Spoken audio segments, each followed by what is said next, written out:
अस्सलामुअलैकुम स्टूडेंट्स, क्या हाल चाल है? ठीक ठाक हैं? उम्मीद करता हूँ कि सब ठीक ठाक होंगे।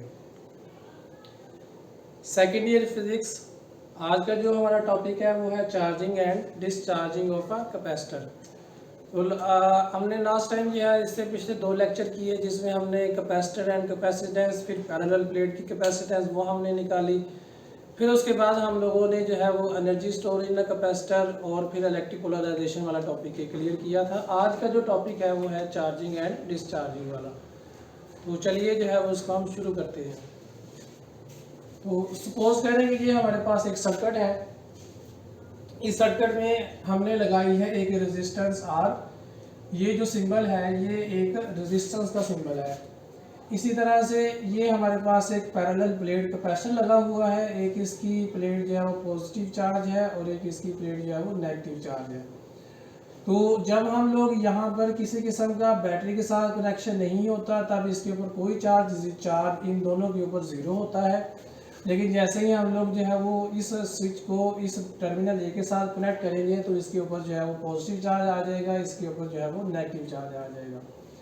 ये हमने एक पाथ बनाया है दूसरा, जिसको हमने एक पॉइंट का नाम दिया है बी पॉइंट का, और ये हमारे पास एक बैटरी लगी हुई है जिसका जो वोल्टेज है वो हमारे पास है वी नॉट। मैक्सिमम जो वोल्टेज है वो है वी नॉट। तो इस सर्किट को हम नाम देते हैं आर सी सीरीज सर्किट का। तो ये जो सर्किट है इसको हम लोग नाम देंगे आर सी सीरीज सर्किट का। ठीक है जी, क्योंकि इसमें एक हमारे पास रेजिस्टेंस लगी हुई है और एक हमारे पास कैपेसिटर लगा है जिसकी कैपेसिटेंस है सी, और एक हमारे पास रेजिस्टर लगा है जिसकी रेजिस्टेंस है आर। ठीक है जी।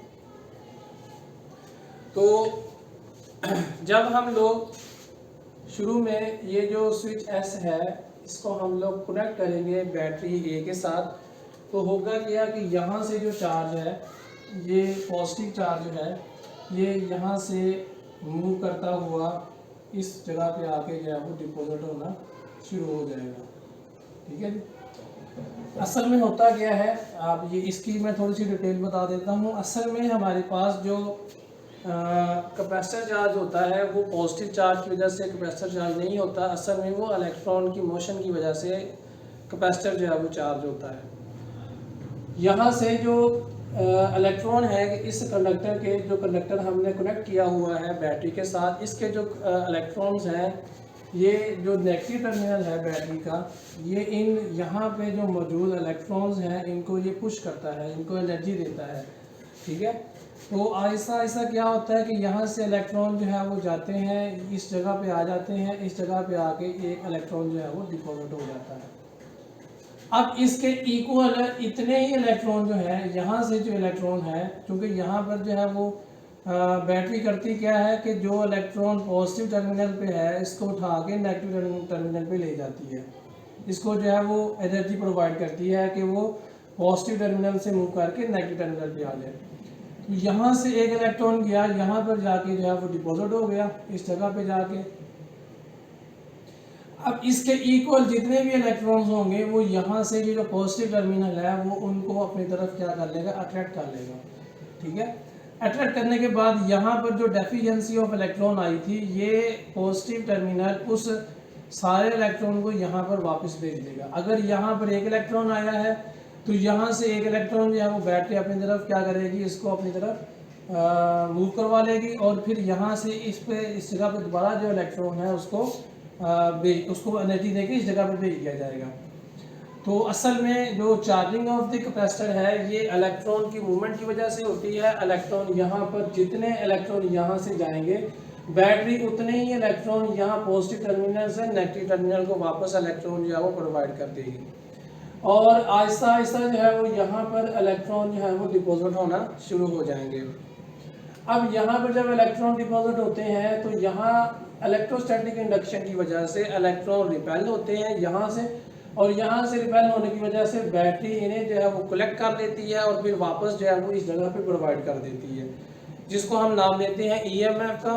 कि सोर्स जो है वो ईएमएफ एनर्जी उसके पास होती है, ईएमएफ की वजह से वो उस एनर्जी को इलेक्ट्रॉन को प्रोवाइड करता है, इलेक्ट्रॉन जो है वो जंप करके पॉजिटिव टर्मिनल से नेगेटिव टर्मिनल की तरफ चले जाते हैं और फिर उसके बाद जो है वो सर्किट में मूव करना शुरू कर देते हैं। तो असल में जो बैटरी है वो इलेक्ट्रॉन को एनर्जी प्रोवाइड करती है, इलेक्ट्रॉन वो एनर्जी गेन करते हैं, वो सर्किट में मूव करते हैं। जब वो इस जगह पे आते हैं, यहाँ पर चूँकि एक वैक्यूम है, वैक्यूम से आगे इलेक्ट्रॉन जा नहीं सकते, तो वो ये यहाँ पर डिपॉजिट होना शुरू हो जाते हैं। इलेक्ट्रोस्टैटिक इंडक्शन की वजह से इलेक्ट्रॉन यहाँ पे की जो इलेक्ट्रॉन उनको रिपेल करेगी, बैटरी उन इलेक्ट्रॉन को पॉजिटिव टर्मिनल की वजह से अट्रैक्ट कर लेगी और जितने इलेक्ट्रॉन जो है वो अट्रैक्ट करेगी उनको वापस जो है वो एनर्जी देके वो इस जगह पे जो है वो भेज देगी यहाँ पर। तो असल में ओवरऑल जो है किसी भी कैपेसिटर के ऊपर या बैटरी कैपेसिटर एक सर्किट के अंदर जो इलेक्ट्रॉन है या जो चार्ज है वो कंजर्व रहता है। जितना चार्ज यहाँ पर डिपॉजिट हुआ उतना ही चार्ज यहाँ से वापस इस जगह पे आ गया, ठीक है। और इसी तरह से जो जितना भी पॉजिटिव चार्ज डिपॉजिट होगा उतना ही हमारे पास नेगेटिव चार्ज भी डिपॉजिट होगा। तो हम लोग एफएससी में यही कहते हैं कि यहाँ से जो है वो बैटरी ने पॉजिटिव को रिपेल किया और ये यहाँ पर आ गया, यहाँ से इसने इन प्लेट के जो पॉजिटिव उनको रिपेल किया, बैटरी ने उसको अट्रैक्ट कर लिया और सारे जितने भी पॉजिटिव थे वो वापस यहाँ पर बैटरी की वजह से इस टर्मिनल के पास आ गए। तो ये है इसका कन्वेंशनल मेथड। कन्वेंशनल मेथड से मुराद है कि जो बताने के लिए यूज़ करते हैं, ठीक है, या जो पॉजिटिव चार्ज की मोशन की वजह से होता है, लेकिन असल में इलेक्ट्रॉन की मोशन की वजह से जो है वो कैपेसिटर चार्ज होता है, ठीक है। तो हम लोग क्या करेंगे, जब हम लोग पॉजिटिव चार्ज की जो मोशन पढ़ रहे होंगे हम पढ़ेंगे पॉजिटिव चार्ज की मोशन ही, लेकिन आपने करना क्या है उस सारे प्रोसीजर का जो डायरेक्शन है अगर आप उसको उल्ट कर दें तो ये बन जाएगी इलेक्ट्रॉन का। तो इलेक्ट्रॉन की मोशन या पॉजिटिव चार्ज की मोशन इससे फ़र्क नहीं पड़ता, सिर्फ जो है वो डायरेक्शन ही उल्ट होगी, ठीक है।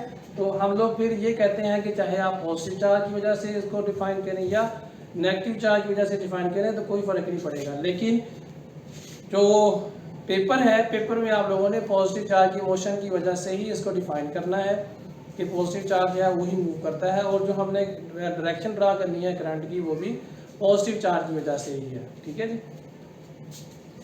तो यहाँ पर जो है हमारे पास ये सारा प्रोसीजर था कैपेसिटर के चार्ज होने का कि कैपेसिटर जो है वो किस तरह से चार्ज हो। कैपेसिटर तब तक चार्ज होता रहेगा जब तक दो बैटरी के उसके दो कैपेसिटर की जो दो प्लेट्स हैं उनके दरमियान में पोटेंशियल और बैटरी के दरमियान में पोटेंशियल जो है ये जब तक बराबर नहीं हो जाता तब तक जो है वो हमारा कैपेसिटर चार्ज होता रहेगा, ठीक है। अब यहाँ पर एक चीज़ याद रखने वाली है कि जैसे ही हम यहाँ से बैटरी को कनेक्ट करते हैं इस सर्किट के साथ, तो जो चार्ज यहाँ पर आके डिपॉजिट होता है वो एकदम से आके डिपॉजिट नहीं हो जाता, वो इमीडिएटली डिपॉजिट नहीं होता बल्कि वो ग्रेजुअली डिपॉजिट होता है। अब इमीडिएटली क्यों नहीं होता, इसकी मैंने पिछले टॉपिक के अंदर भी थोड़ा सा आपको हिंट दिया था, दोबारा सुन लें कि जब एक चार्ज यहाँ पर आके डिपॉजिट होता है तो फिर जब दूसरा चार्ज आता है तो ये वाला चार्ज उस दूसरे चार्ज को रिपेल करता है जिसकी वजह से बैटरी को ज़्यादा वर्क करना पड़ता है, ठीक है। तो इस दौरान में जो है वो ग्रेजुअली जो है 1 by 1 करके चार्ज वहाँ पर डिपॉजिट होता है और बैटरी को ज़्यादा से ज़्यादा जो है वर्क करना पड़ेगा। जब एक चार्ज है तो कम वर्क करना पड़ेगा, फिर 2 हो जाएंगे, फिर और ज़्यादा वर्क करना पड़ेगा अगेंस्ट द फील्ड, फिर 3 हो जाएंगे, फिर और वर्क करना पड़ेगा, फिर 4 हो जाएंगे, फिर और वर्क करना पड़ेगा। तो इस तरह से जो है वो बैटरी जो है वो आहिस्ता आहिस्ता जो है वो चार्ज को डिपॉजिट करवाती है, मतलब ग्रेजुअली जो है वो उसको डिपॉजिट करवाती है, इमीडिएटली जहाँ पर चार्ज डिपॉजिट नहीं होता, ठीक है जी। तो यहाँ पर अब हमारे पास जो है वो कैपेसिटर चार्ज हो गया। अब यहाँ पर इसकी कुछ प्रॉपर्टीज़ हैं, इसकी एक हम लोग ग्राफ बनाते हैं कि इस तरह से हम लोग एक आर और चार्ज और टाइम का हम लोग एक ग्राफ बनाएंगे और इसकी जो ग्राफ की जो कर्व है वो इस तरह से आती है। यहाँ पर ये जो वैल्यू है ये हमारे पास है Q0 की, ये वैल्यू Q0 है और ये जो है यहाँ पर ये है टाइम की वैल्यू। तो होता ये है कि जो चार्जिंग की इक्वेशन है हम इस इक्वेशन को पहले डिस्कस कर लेते हैं कि चार्जिंग की जो इक्वेशन है वो होती है कि Q is equal to Q0 into 1 minus exponential minus T over R C, E की power minus T over R C. ये होती है हमारे पास चार्जिंग ऑफ द कैपेसिटर की equation of charging the capacitor. ठीक है जी। अब इसमें देखिएगा कि अगर हम यहाँ पर टाइम जो है वो जीरो कर देते हैं, टाइम जीरो होगा, जीरो ओवर समथिंग जीरो, और किसी भी चीज़ की जो पावर जीरो होगी उसको हम लोग क्या बोलेंगे, वन, और वन माइनस वन जो है वो जीरो हो जाएगा। यहाँ से जो क्यू नॉट है इसकी वैल्यू भी ज़ीरो हो जाएगी, तो ये जो क्यू है इसकी वैल्यू भी ज़ीरो हो जाएगी। व्हेन, यहाँ से time t is equal to zero, तो यहाँ से हमारे पास जो क्यू है ये भी इज इक्वल टू ज़ीरो आ जाएगा, मतलब ये वाला जो पॉइंट है। ठीक है। अब जब टाइम ज़ीरो होता है तो जो चार्ज होता है किसी भी कैपेसिटर के ऊपर वो ज़ीरो होता है, मतलब जस्ट इनिशियल जो है वो हमने इनिशियल पॉइंट हमने लिया है जब हमने स्विच को जस्ट ऑन किया है, उस वक्त जो है वो टाइम ज़ीरो होता है, और जो चार्ज होता है किसी भी कैपेसिटर के ऊपर वो ज़ीरो होता है। वो इस इक्वेशन से सेटिस्फाइड भी हो रहा है। अब उसके बाद क्या होता है कि जब एक टाइम कांस्टेंट गुजर जाता है, अब टाइम कांस्टेंट क्या होता है पहले हम उसको डिफाइन कर लेते हैं। Time constant of capacitor, capacitor का टाइम कांस्टेंट क्या होता है? टाइम कांस्टेंट से मुराद है कि हमारे पास आर सी की वैल्यू कितनी है। ठीक है जी। आर सी जो है असल में ये इज इक्वल टू होता है टाइम पे। ठीक है। अगर आप आर और सी को आपस में मल्टीप्लाई करें तो इसका जो डायमेंशन आएगी वो सेकंड के बराबर आएगी। तो R C the product of resistance and capacitance is equal to time. तो ये जो T है इसको हम नाम देते हैं टाइम कांस्टेंट का। ठीक है। कि जो हमने सर्किट के अंदर एक रेजिस्टर और एक कैपेसिटर लगाया है उनकी वैल्यूज क्या है। हम यहाँ फर्ज कर लेते हैं कि हम लोगों ने यहाँ पर जो रेजिस्टेंस लगाई है वो 1 ओम की है और जो कैपेसिटर लगाया है वो 1 फैरेड का है, तब हमारे पास जो टाइम कांस्टेंट है उसकी वैल्यू आएगी 1। अब 1 सेकंड से क्या मुराद है कि 1 सेकंड से मुराद है कि 1 सेकंड के बाद कितना चार्ज जो है वो कैपेसिटर के ऊपर डिपॉजिट हुआ, ये हम इसका मतलब लेते हैं। The time required to deposit 0.63% of the charge at a capacitor in equilibrium, ये इसकी डेफिनेशन होगी। The time required, the time, जैसे लिख लें the time in which 0.63% of the charge के बाद maximum charge deposit on the plates. ठीक है, ये इसकी हम डेफिनेशन करते हैं कि वो टाइम जिसके अंदर कैपेसिटर के ऊपर 0.63% जो है वो मैक्सिमम चार्ज का मैक्सिमम जो है वो डिपॉजिट हो जाता है। अब यहाँ पर देखिएगा कि यहाँ पर हमारे पास ये वैल्यू है क्यू नॉट मैक्सिमम की। ठीक है, तो क्यू नॉट मैक्सिमम की वैल्यू से मुराद ये है कि जब हम लोग इस स्विच को ऑन करेंगे तो ये वाला जो कैपेसिटर है ये फुली चार्ज नहीं हो जाएगा, 1 सेकंड के अंदर ये फुली चार्ज नहीं होगा, इसके ऊपर सारे के सारे जो चार्ज है वो आगे डिपॉजिट नहीं हो जाएगा, बल्कि ये जो टोटल है यहाँ पर हमारे पास क्यू नॉट, इस क्यू नॉट का हमने 63% जो है वो निकालना है। ये सपोज करिए इसका हाफ है। ठीक है, और ये जो है वो इसका 63% है, तो इतना जो है वो हमारे पास चार्ज आके डिपॉजिट हो जाएगा इस एक टाइम कांस्टेंट के अंदर। मतलब ये है कि जब हमारे पास 1 सेकंड गुजरा, टाइम जो है वो हमने 1 सेकंड इसको दिया, 1 सेकंड के बाद यहाँ पर जो टोटल चार्ज है वो 63% आके डिपॉजिट हो गया।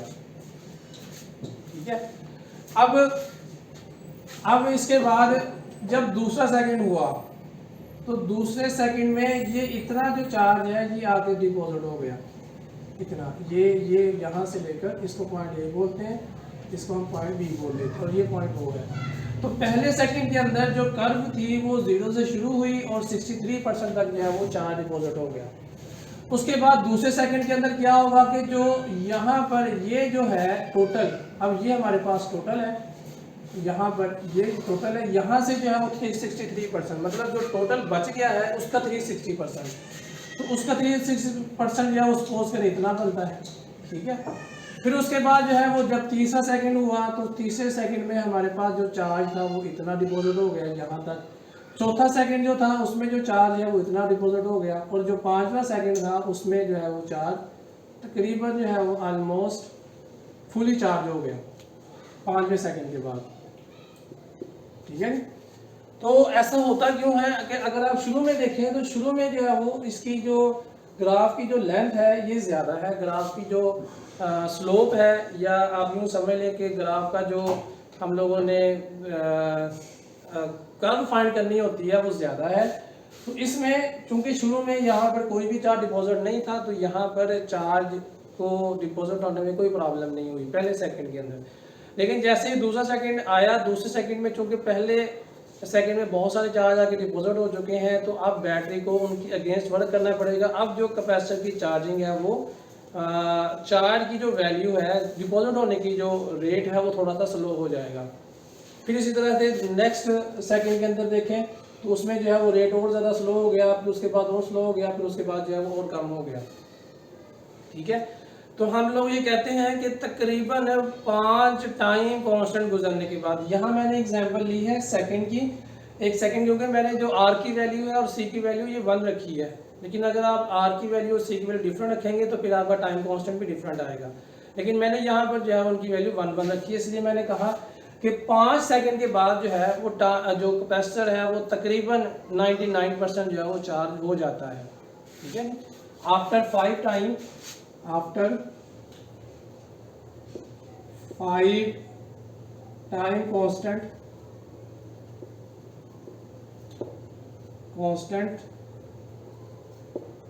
कैपेसिटर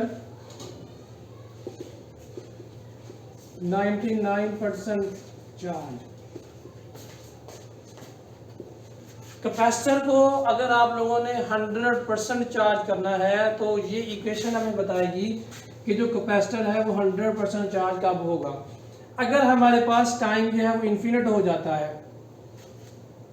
टाइम जो है वो इन्फिनिट हो जाता है, तब हमारे पास जो Q है Q इज इक्वल टू आ जाएगा Q नॉट के बराबर।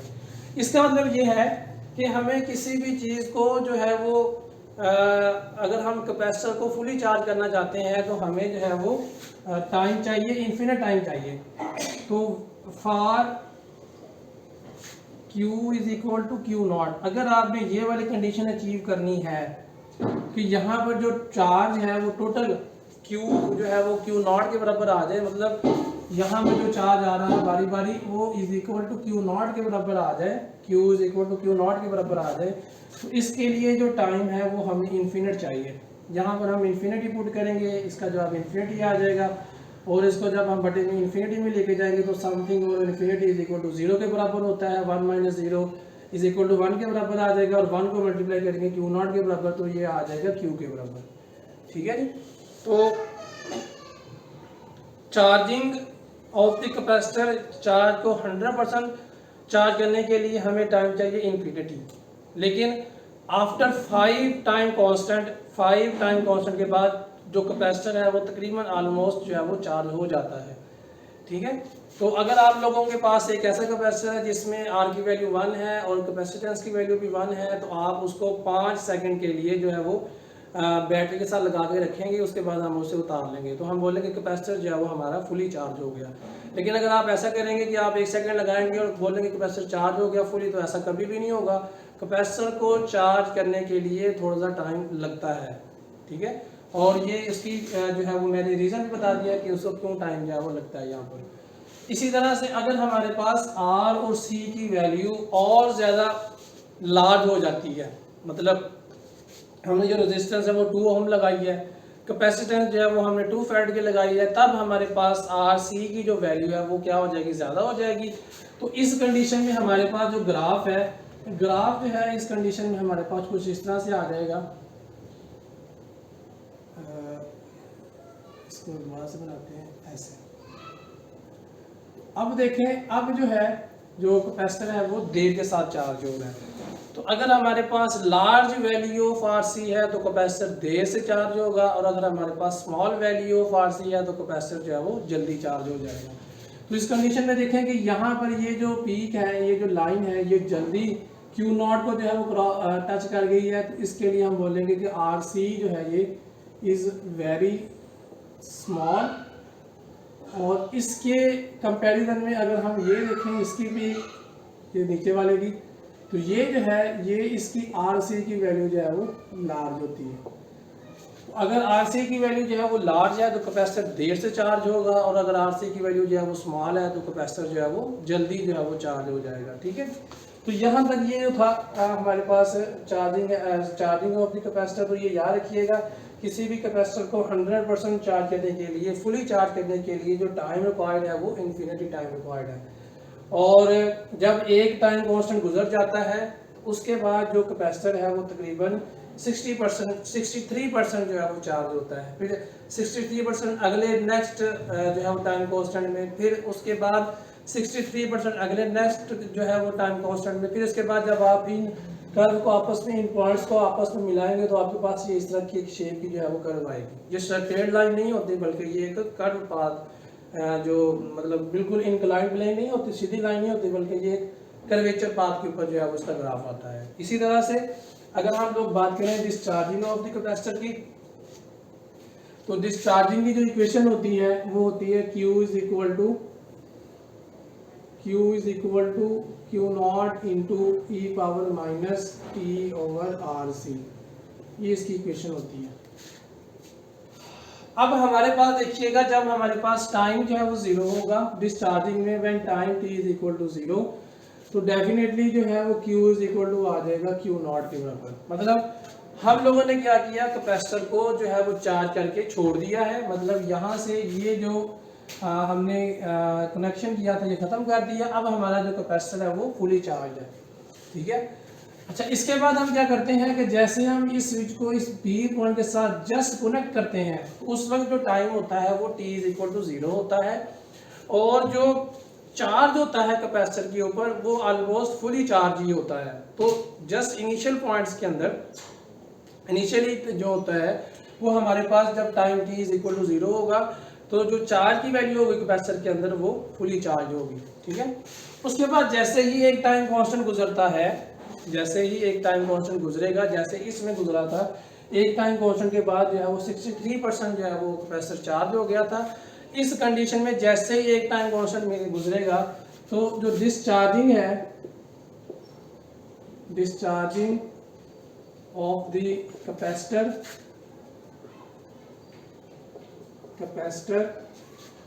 इन अ टाइम कांस्टेंट, ये इज इक्वल टू होती है 37%। 37% जो है ये डिस्चार्ज होगा। ठीक है, पहले सेकंड में टोटल का 37% डिस्चार्ज होगा, फिर उसके बाद 37 डिस्चार्ज होगा, फिर उसके बाद 37% डिस्चार्ज होगा, फिर उसके बाद जो है वो उसका 37% जो है वो डिस्चार्ज होगा। तो इसकी जो ग्राफ आता है वो कुछ इस तरह से होता है कि इस तरफ हमारे पास Q है, इस तरफ हमारे पास T है, और ये हमारे पास ग्राफ आएगा। अगेन अगर हमारे पास जो है वो RC की वैल्यू, अगर हमारे पास RC की जो वैल्यू है वो लार्ज है तो ये इसकी देर से जो है वो डिस्चार्ज होगा, और अगर RC की वैल्यू जो है वो स्मॉल है तो ये जो है वो जल्दी जो है वो डिस्चार्ज हो जाएगा। ठीक है, तो यहाँ से इसको थोड़ा सा ऐसे लिखना है, एक ही पॉइंट से ये शुरू हो रहे हैं ऐसे। तो ये जो है जिसमें जो है वो देर के साथ डिस्चार्ज हो रहा है, टाइम ज़्यादा लग रहा है, तो इसमें जो RC की वैल्यू जो है ये लार्ज होगी, और ये जो है जिसमें जल्दी डिस्चार्ज हो रहा है इसमें जो है वो RC की वैल्यू जो है वो स्मॉल होगी। ठीक है, तो ये बहुत इंपॉर्टेंट MCQs है, पेपर में आ जाते हैं कि अगर RC की वैल्यू जो है वो स्मॉल है तो बताएं कि जो है वो कैपेसिटर जल्दी डिस्चार्ज होगा या लेट के साथ देर से डिस्चार्ज होगा। तो हम बोलेंगे कि जो अगर RC की वैल्यू जो है वो स्मॉल है तो कैपेसिटर जो है वो जल्दी डिस्चार्ज हो जाएगा, और अगर जो है वो लार्ज है तो कैपेसिटर जो है वो देर के साथ डिस्चार्ज होगा, उसको टाइम ज़्यादा लगेगा। ठीक है जी। तो चार्जिंग कांस्टेंट, एक टाइम कांस्टेंट की जो चार्जिंग है वो तकरीबन 63% होती है, 0.63, या फिर इसको हम लिखेंगे 63%। और जो डिस्चार्जिंग है वो एक टाइम कांस्टेंट के अंदर जो है वो 37% डिस्चार्जिंग होती है। तो चार्जिंग 63% मैंने अभी आपको बता दिया था कि 63% से क्या मुराद है कि टोटल का जो हमारे पास 63% है वो चार्ज डिपॉजिट हो जाएगा, बाकी जो है वो फिर अगले नेक्स्ट 1 सेकंड के अंदर उसका जो बच गया है उसका टोटल, उसका जो 63% है वो आएगा। फिर उसके बाद अगले नेक्स्ट जो है वो सेकंड के अंदर जो बच गया है हमारे पास टाइम, या जो हमारे पास चार्ज बच गया टोटल का, उसका जो 33% है, सॉरी 63% है, वो हमारे पास डिपॉजिट होगा। ठीक है जी। तो ये एक दो इसके MCQs हैं, इसको भी आप जरा नोट कर लें। अब यहाँ पर देखिए जब टाइम इन्फिनिटी होगा, जब टाइम इन्फिनिटी होगा फिर क्या होगा, infinity over something infinity, infinity की पावर जो है वो नीचे आ जाएगी, ई ओवर इन्फिनिटी ये 0 के बराबर आ जाएगा, क्यू नॉट का हम 0 से मल्टीप्लाई करेंगे तो ये क्यू के बराबर आ जाएगा। तो जब हमारे पास टाइम जो है वो इन्फिनिटी होता है डिस्चार्जिंग में, तब हमारे पास Q is equal to Q nought के बराबर हो जाता है। तो जिस तरह से चार्जिंग एकदम से नहीं होना शुरू हो जाती, चार्जिंग एकदम से नहीं पूरी हो जाती, इसी तरह से डिस्चार्जिंग भी है, ये भी स्लो स्लो होती है। और जो चार्ज है वो फुली, सॉरी जो कैपेसिटर है जो वो फुली डिस्चार्ज वो एट इन्फिनिट टाइम पे जाके होगा। ठीक है जी। यहाँ पर क्यू नॉट नहीं आएगा, सॉरी, यहाँ पर क्यू इज इक्वल टू 0 आ जाएगा। इन्फिनिटी टाइम के ऊपर कैपेसिटर चार्ज होता है और इन्फिनिट टाइम के बाद जो है वो ये डिस्चार्ज होता है। ठीक है। तो इसके मतलब किसी किस्म की कोई भी कन्फ्यूजन हो तो आप मुझे जो है कमेंट बॉक्स में पूछ लीजिएगा, इंशाल्लाह जो है मैं कोशिश करूँगा कि आपको उसका जो है वो जवाब दे दूँ। ठीक है। अल्लाह हाफिज़।